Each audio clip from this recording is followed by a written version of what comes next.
В Ижемском лесу, недалеко от поселка Иргиншар, обнаружен артиллерийский тягач Т-20 «Комсомолец». Об этом через соцсеть ВКонтакте сообщил житель Зиюра Владимир Ануфриев.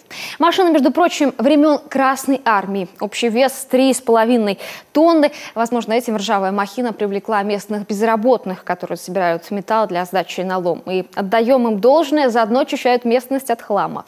Свидетели находки полагают, некогда боевая техника могла участвовать в событиях времен Великой Отечественной. Впрочем, никто из старожилов о происхождении открытия сказать, увы, ничего пока не смог, не помнит.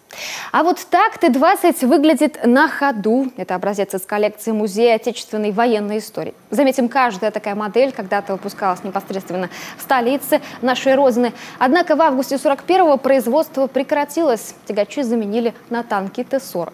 Вот только шасси оставили в качестве базы для самоходных установок ЗИС-30.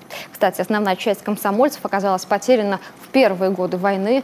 Ко Дню Победы в стране оставалось всего 873 боевые машины на ходу. Тем более ценен ижемский экземпляр. Будет обидно, если он все-таки уйдет на металлолом. Памятников, которые бы увековечивали именно эту модель, в нашей республике вообще нет.